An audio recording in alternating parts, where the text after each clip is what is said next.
So, one of the things I find out in this business as I kind of move around and I'm in locations and I get to coach people is to find interesting people in the group. And Louisa has been for me, I would say at the moment, my true highlight of excitement when it comes to coaching and working together about how she builds her business.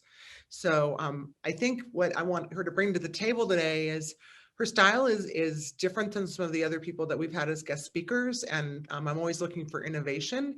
And in our conversations, she has been, in my mind, the creative mind of what real estate really is and can be if you are thinking about how you can incorporate your clients and build your business with the fun side of things and engagement, which I think is the big win for her.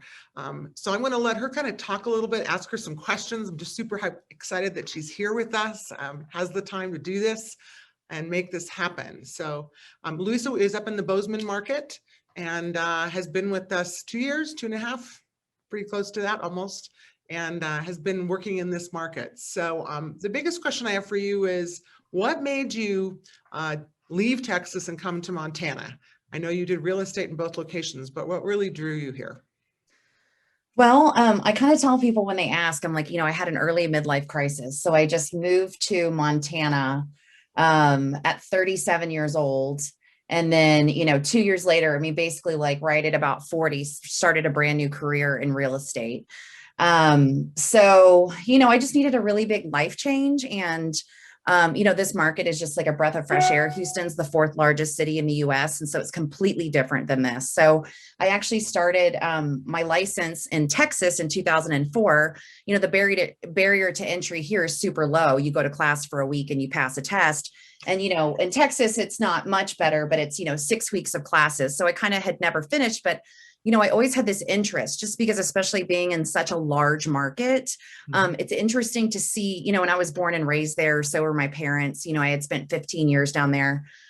So it's interesting to see how neighborhoods and things change and, kind of stuff, neighborhoods come back to life. And I worked in food and beverage for a really long time. So, especially like just those trends of, where's the new restaurant going to be? What neighborhoods are kind of popping up with food and beverage? So, it's kind of always an interest of mine. And so, just being in a smaller market, even though I was brand new to town, it was a little bit more manageable, just because of the size of it. So anyway, so that's how I ended up here. So I basically been here for 5 years and doing real estate here for about, I think like 2.5 or so. So Well, it's wonderful to see your progress and what you're doing.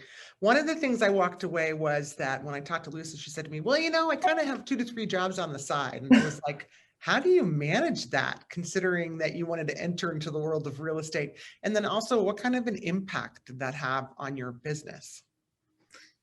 I mean, I've always had a ton of jobs just being in food and beverage, bartending at different places, or even like I ran my own style consulting business. And then I also was a stylist for Stitch Fix on the side.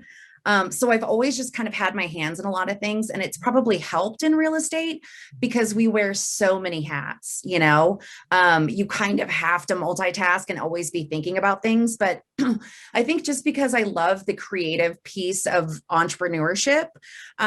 So, it's always like, and being in food and beverage also, you can't just do the same old thing, that every other restaurant or bar is doing. And so you're constantly thinking like how to engage clients and basically get them interested in what you're selling and doing. And, it's especially important just in real estate. I mean, we are our own brand, so I went to they had a top producer panel in our market last night, and I went to that. And that's kind of what they were saying is like, everybody can do it however they want. Like there's no right or wrong way. Everybody does it a different way. And so I think it's just like, for me, it's just been figuring out how I can make it fun.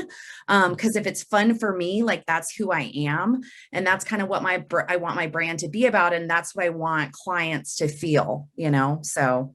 Oh, no, it's definitely evident.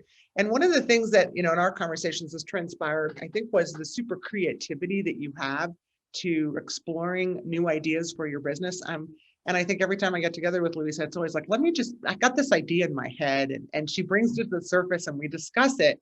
And I just wanted to talk a little bit about that driver and who you are. I mean, everything from how you incorporated your shopping cart graphics and your geo farming and this crazy idea about an ice cream truck that we talked about, and Boomtown on your team, the team that you're building to build your business for you. Just talk about how you like to manage that and also how you come up with the creative part of that, because I think a lot of people think, oh, I don't have creative juice, I don't know how to do that. But for you, that's just a super organic thing that you just continually go after. So tell us a little bit about that. Yeah, I mean, I think it's been a progression for me. I mean, I totally believe that in my market, and probably it's similar to a lot of people's in our, CBDP, people already have a realtor before they step off a plane. Like the days of just joining the PTA and like meeting someone at church, yes, that can definitely drive your business. But if that's all you're doing, like in this day and age of technology, I mean, just like Cassidy said, it's like there's so much that we can do. And so I kind of at the beginning kind of just focused more on buyer leads.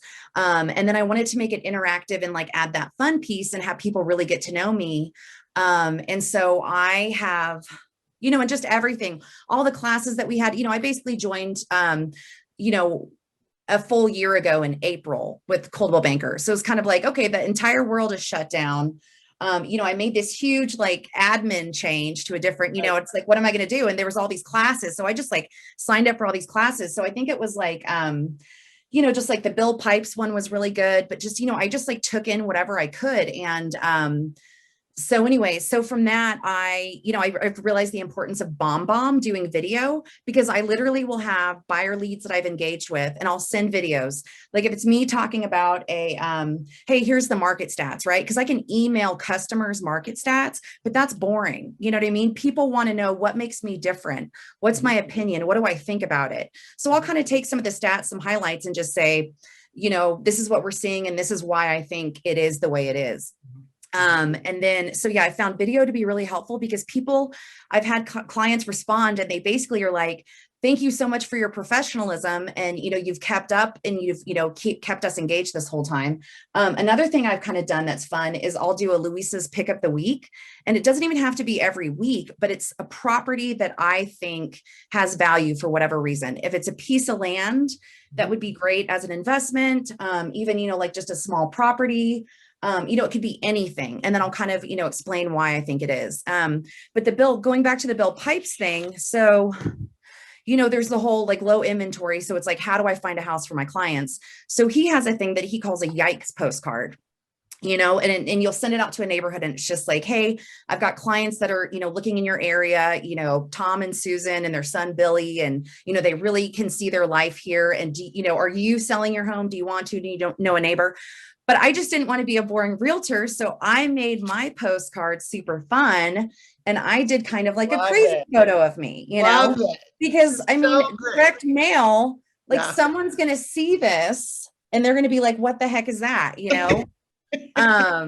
So, and that was just like some kind of outtake, from one of my headshots. But, so then I've kind of like focused on seller leads. And then, in this market, I was talking to, an agent that, is very successful in our market, and she has her own brokerage.